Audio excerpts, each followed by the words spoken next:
Hi flower friends, it's Madonna from Eastside Flower Farm, Los Angeles, California. We're gonna plant some tulips today. So I showed you guys how we made raised beds out of culverts, which I'm so excited. I just planted some anemones yesterday. So today I'm gonna do some tulips. So first thing, because we are in zone 9, we are mostly too warm to grow really good tulips. So I always buy mine pre-chilled, and they pre-chill them for about 16 weeks. They like to have 16 weeks of at least, 40, 45 degree temperature consecutive weeks. We don't normally get that at all here. So I order mine through Leo Burby, and they, as soon as I order them, they calculate how many weeks they need to be in the cooler. So these were all pre-chilled at 5 degrees Celsius, which is 41 degrees. So they are ready to go.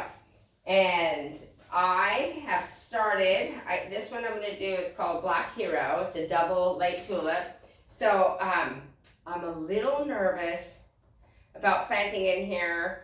I actually don't know when they're going to come up. So since they've been cooled, I don't know, maybe they have a 90-day grow. I would love to have them come up in February. So I'm just hoping that during January, February, we don't get too warm in here because it is glass all on the south side, but it's trial and error. So today I'm going to show you 2 different ways that I'm going to do them this year, just because I'm not going to put all my eggs in one basket, which this would be my basket. So I've dug my culvert, my trench. We're going to call this my trench. And last year I actually hand dug a trench and planted these, and it was a lot of work.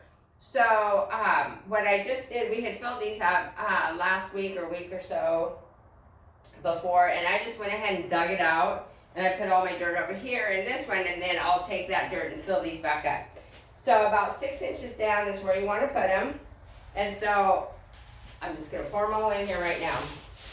The great thing with tulips, I don't use any fertilizer. I did last year. I think they're pretty much ready to go, because they've already gone through their process last year of having the stem cut, and they photosynthesize and they get their nourishment from that. You want to check them. Like this one has a little bit of rot. You can see, because I haven't looked at it yet. See, this one has a little bit of rot, and it feels firm though, so I'm going to go ahead and plant that.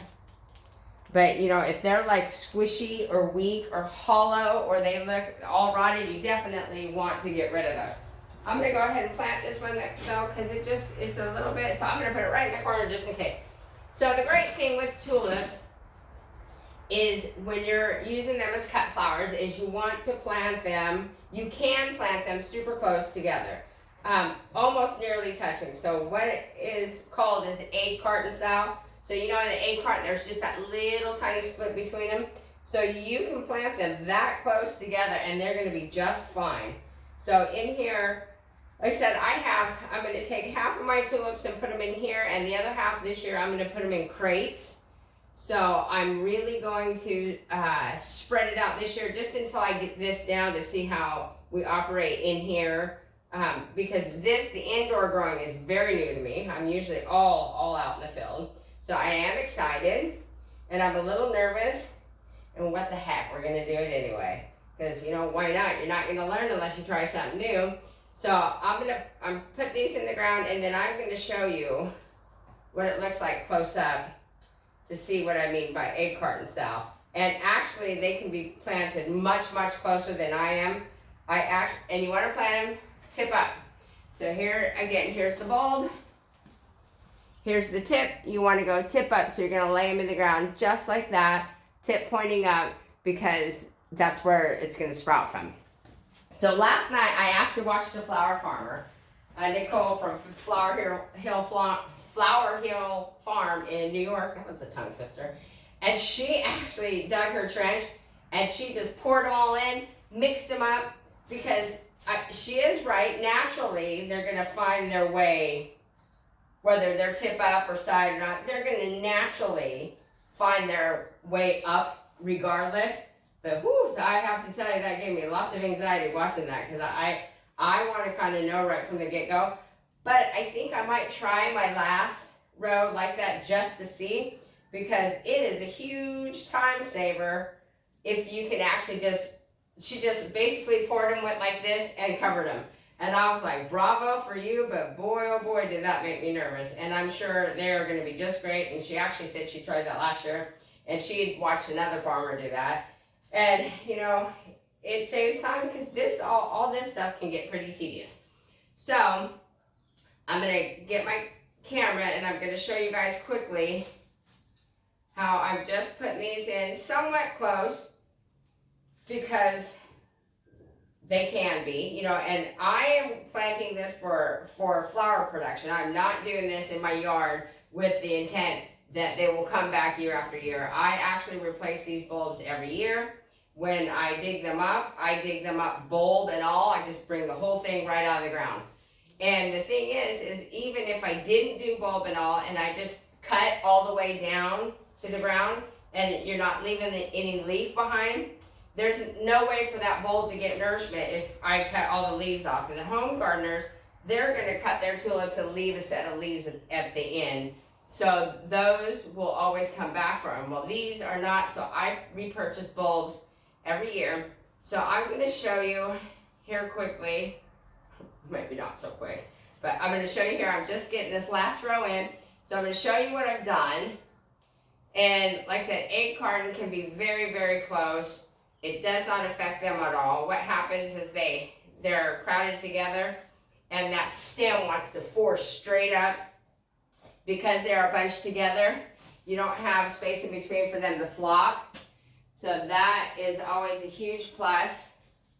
I'm going to get my camera. I'm going to show you guys here. Here we go. So see how these are all...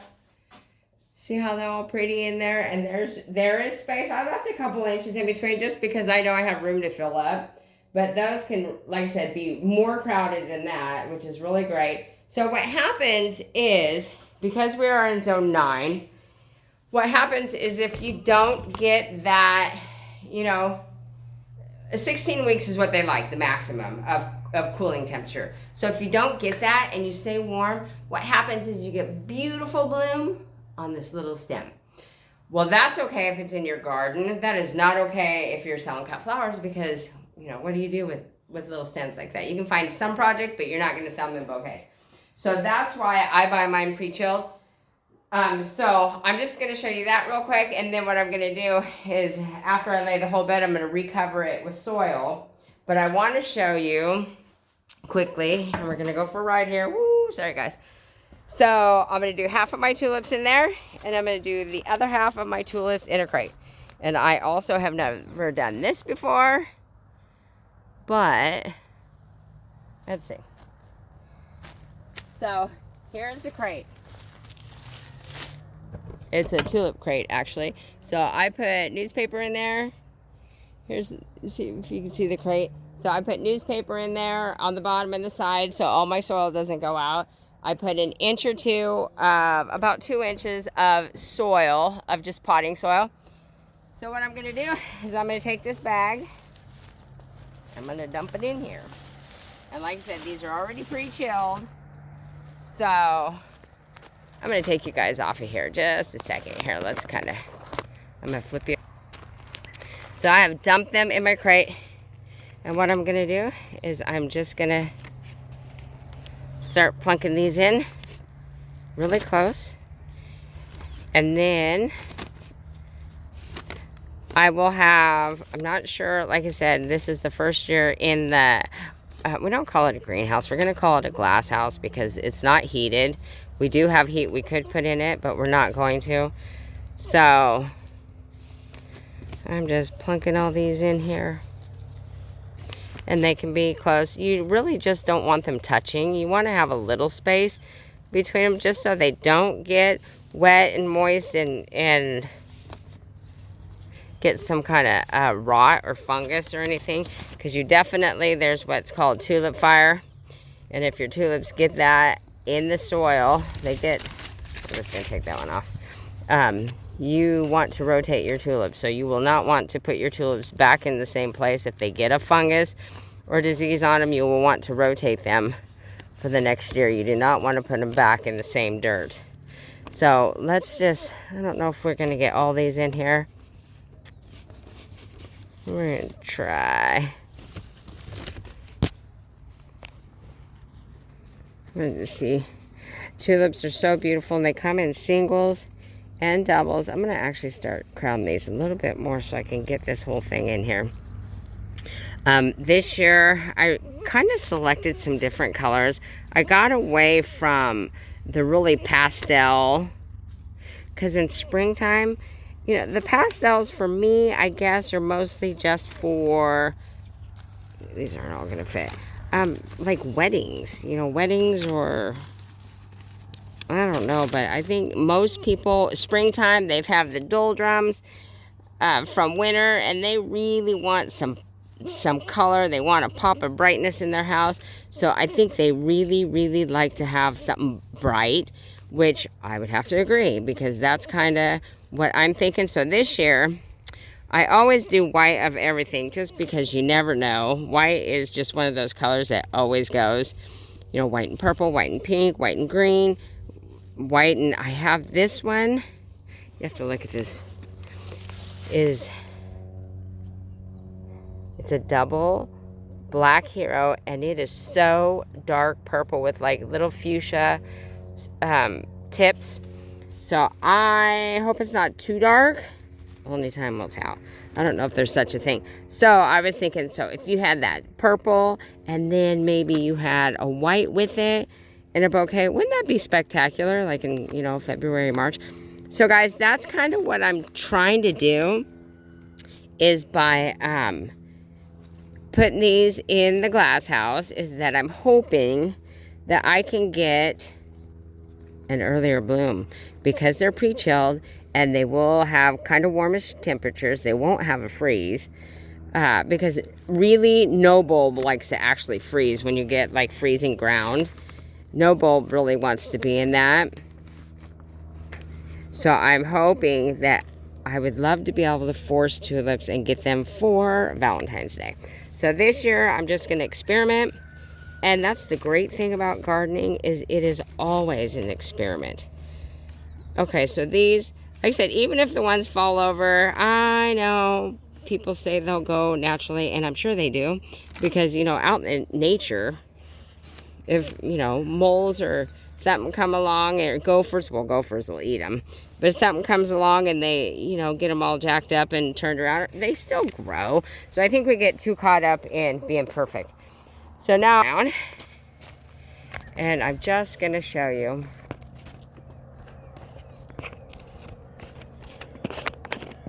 Sorry, guys. I'm just going to show you my hand. So with the tulip, so I have them all in here.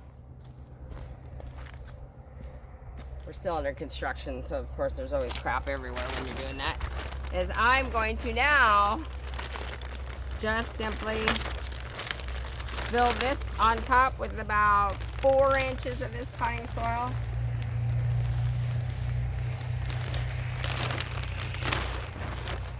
I'm just going to spread it all over. So now my tulips are covered. So what I'm going to do is I'm going to wet this down really good. And I'm just going to leave it right here. So this is where its home's going to be. And they will sprout right here in this container. I'm going to soak it real good. I may add a little bit more soil later. So this one's ready. I'm going to do 3 of these containers. And then I'm going to do the rest in here. So right quick, we'll go back in here before we finish up here. So what I will do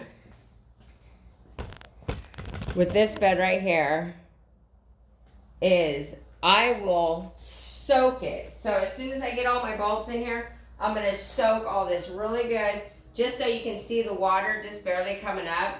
Then I'm going to backfill it with my dirt over here, and then I'm not going to touch it.